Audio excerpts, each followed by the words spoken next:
देखो ध्यान देना, अब जो हम लोगों ने डिस्कस किया था डिसोल्यूशन ऑफ द फर्म, मैंने आप लोगों को लास्ट क्लास डिसोल्यूशन का बेसिक कंसेप्ट, मैंने आप लोगों को कल रियलाइजेशन एक्सपेंसेस वाली एंट्री भी समझाई थी। फिर मैंने ये भी बताया था अगर पार्टनर को एक्सपेंस रीइंबर्स होता है या पार्टनर पे करता है तो क्या अकाउंटिंग होती है, वो वाला कंसेप्ट मैं समझा चुका हूं। उसमें कोई डाउट? वो क्लियर था बिल्कुल? ठीक है। अब हम लोग आज जो कंसेप्ट डिस्कस कर रहे हैं वो लिखो तुम हेडिंग। देखो, settlement of asset against liabilities. देखो, settlement of asset against liabilities, settlement of assets against liabilities. अब देखो, ये कंसेप्ट क्या होता है, असेट का सेटलमेंट लाइबिलिटी के अगेंस्ट। सब लोग सुनना ध्यान से। देखो, असेट का सेटलमेंट लाइबिलिटी के अगेंस्ट क्या कंसेप्ट है। अज्यूम करो एक बैलेंस शीट है, जिस इधर चल रहा है मशीन और इधर है क्रेडिटर। मान लो ये बैलेंस शीट है और हमको ये जो पता है कि जब भी फर्म डिसॉल्व होगी दोनों को रिलेशन में क्लोज करना है। तो आप इसकी एंट्री कर चुके हो, मान लो रियलाइजेशन टू मशीन, और इसकी एंट्री कर चुके हो आप। अब बताओ, ये एंट्री करते ही बुक वैल्यू 0 हो गई और इधर बुक वैल्यू क्या हो गई। ये दो एंट्री हम लोगों ने कर ली, ठीक है। अब है ना, आप एक चीज समझो, once you have done this two entry, एक बार ये दो एंट्रीज हो गई आपकी। अब हम लोग क्या करते थे, रियलाइजेशन टू, इसको पेमेंट करते थे और इससे रियलाइज कैसे करते थे, ये होता था। अच्छा, मान लो सिचुएशन ऐसी है कि ये कुछ इन्वॉल्व नहीं है, आपने क्लोज करने की जैसे एंट्री करते वैसे ही करी, ये एंट्री तो हो गई, सुनना ध्यान से, ये दो एंट्री कर ली आप। बट आगे ऐसा गिवन है कि ये जो क्रेडिटर है ना, ये ऐसा बोलते हैं ये मशीन हमको दे दो और हमको पैसा मत दो। क्लोज करने की एंट्री में कोई चेंज नहीं है, क्लोज तो जैसे कर रहे हो वैसे कर रहे हो। बट ऐसा लिखा है creditor agree to take machine, मान लो ऐसा लिखा है in full settlement of their claim. इसका मतलब क्या हुआ, मैं बोल रहा हूं इस एंट्री में कोई फर्क नहीं है, तो ऐसी होगी, क्रेडिटर मांगने है पैसा, बोले हमको पैसा दो, हमने कहा अभी कैश नहीं है ना, ठीक है मशीन हमको दे दो, मशीन हम लेके जा रहे हैं। कैश नहीं है तो मशीन हमको दे दो। अब इसका मतलब क्या हुआ, ये जो लाइबिलिटीज है इसको सेटल किसके अगेंस्ट कर दिया हमने, मशीन के अगेंस्ट। तो हमेशा ये ध्यान रखना, जब भी लाइबिलिटीज को सेटल करते हैं असेट के अगेंस्ट, तो no entry need to be passed. मतलब आपको ना मशीन को रियलाइज करना है ना क्रेडिटर्स को पे करना है, इस केस में कोई एंट्री नहीं करनी। मतलब जब भी असेट और लाइबिलिटीज का एंट्री, मतलब ये वाली एंट्री करनी है, इसको नहीं बोल रहा हूं मैं, ये तो करना ही है आपको।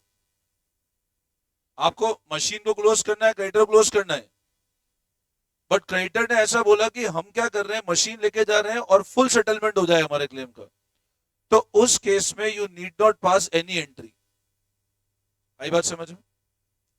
अच्छा, मान लो ऐसा गिवन है, सेम गिवन है, creditor agree to take machine for 40,000 and paid to firm 10,000। सुनना ध्यान से, देखो आप इस कंसेप्ट को ध्यान से समझ लेना। पहला पॉइंट गिवन था creditor agree to take machine in full settlement of their claim, मतलब ना 1 रुपया देंगे ना कुछ सेटलमेंट होगा, तो फुल सेटलमेंट हो गया। तो ऐसे केस में क्या बताया मैंने, मान लो ऐसा गिवन है, creditor agree to take machine and paid to firm 10,000। अब बोलो इसका मतलब क्या हुआ, क्या मतलब हुआ इस लाइन का? क्रेडिटर मशीन लेके जा रहे हैं, अब मशीन कितने की थी बताओ? 50 की थी, इनको देना कितना था?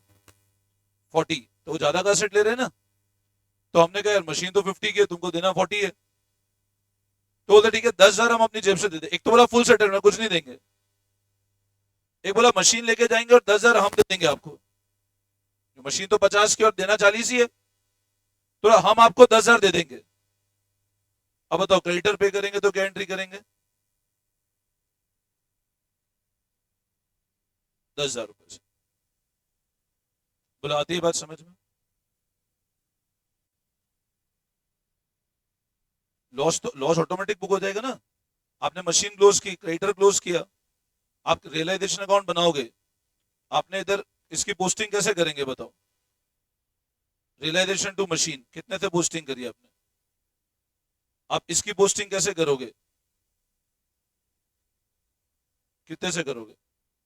तो ऑटोमेटिक 10 का लॉस बुक हो गया ना भाई। आप समझो ना, रियलाइजेशन आपने 50 क्लोज किया, इधर आपने 40 क्लोज किया, तो इधर 10,000 बैलेंस बचा हुआ है ना, तो ऑटोमेटिक 10,000 क्या है आपका? ऑटोमेटिक लॉस बुक हो गया ना आपका। समझे मेरी बात को? देखो, आप लॉजिक समझो। सेकंड केस में आपको ये बता रहा हूं, क्रेडिटर का बैलेंस कितना था? मशीन थी 50 की, क्रेडिटर ने ऐसा बोला ये मशीन हमको दे दो और हम कितने रुपए और दे देंगे। पहले केस में उन्होंने बोला हम कुछ भी नहीं देंगे, क्रेडिटर ने मशीन हमको दो और हम अब एक भी रुपया नहीं देंगे। तो वो केस तो क्या हुआ, जब कोई एंट्री करने की जरूरत नहीं है। सेकंड केस में क्रेडिटर 40 के थे, मशीन 50 की, उन्होंने कहा हम 10,000 रुपए दे देंगे आपको। अब 10,000 देंगे तो आप मेरे को बताओ, मैं आपको बोल रहा हूं ये एंट्री तो करनी ही है आपको।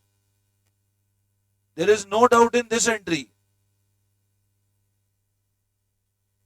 ये एंट्री तो करनी ही है।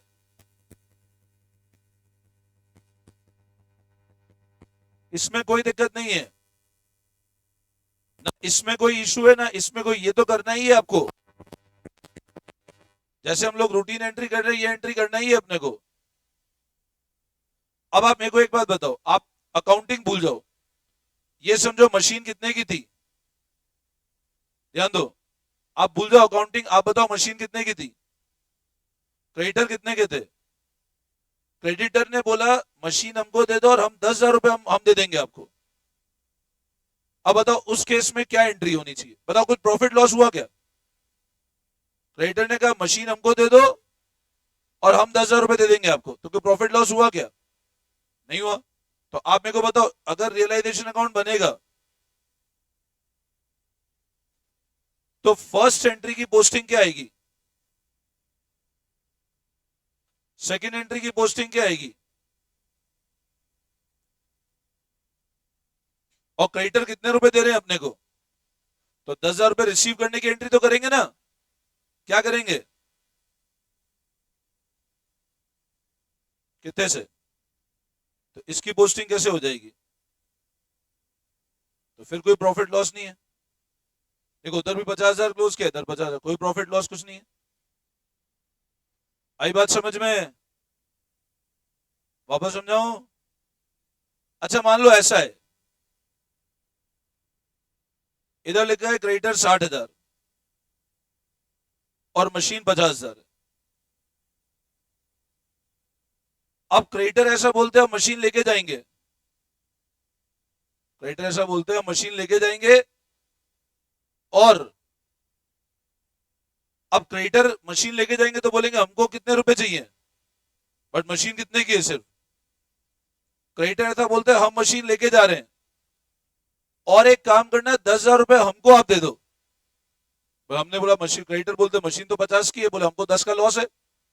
अगर बोले फुल सेटलमेंट तो कोई एंट्री की जरूरत ही नहीं, क्योंकि अब एक भी रुपया लेन देन नहीं है। लेकिन मान लो ऐसा क्यों बना, क्रेडिटर बोलते हैं मशीन लेके जा रहे हैं और हम फर्म को कितने रुपए देंगे, कहते हम 10,000 रुपए देने को तैयार है। तो ऐसे केस में क्या एंट्री होगी बताओ, पैसा आया अपने पास कितने रुपए से? सॉरी पैसा गया, सॉरी, रियलाइजेशन टू बैंक कितने रुपए से होगी? 10,000। आई बात समझ में? वापस समझाऊं? तो हमेशा ध्यान रखना, जब भी असेट और लाइबिलिटी आपस में सेटल होते हैं, no entry need to be pass except closing entry. Closing entry करनी है अपने को, तो लिखो इसके अंदर, देखो, whenever asset are settled off against liability,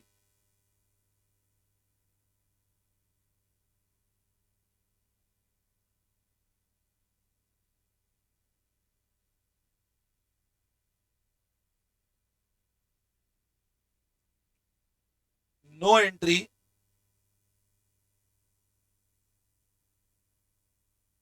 will be passed. Whenever assets are settled off against liability, no entry will be passed.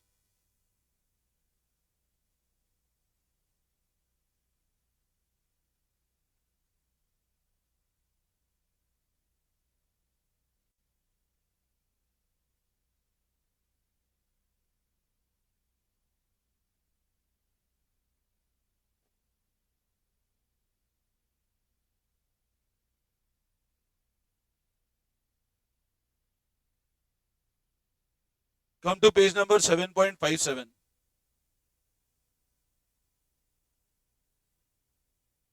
Question number 13 देखो, page number 7.57, question number 13।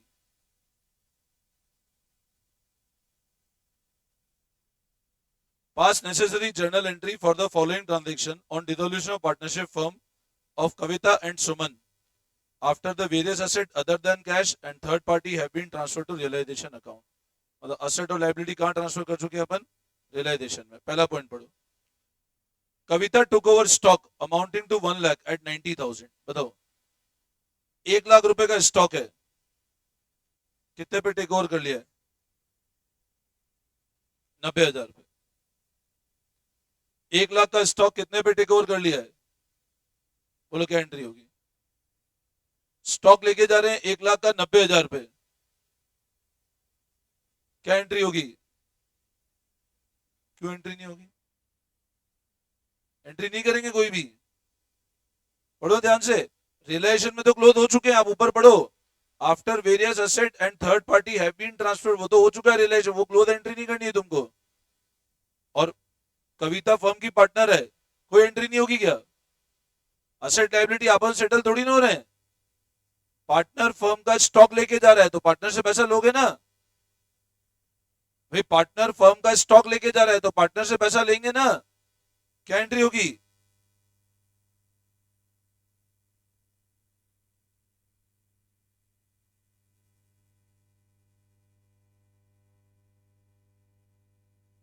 Kavita capital account debit to realization 90,000।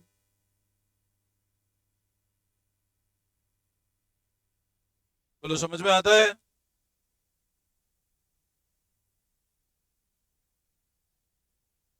कोई doubt?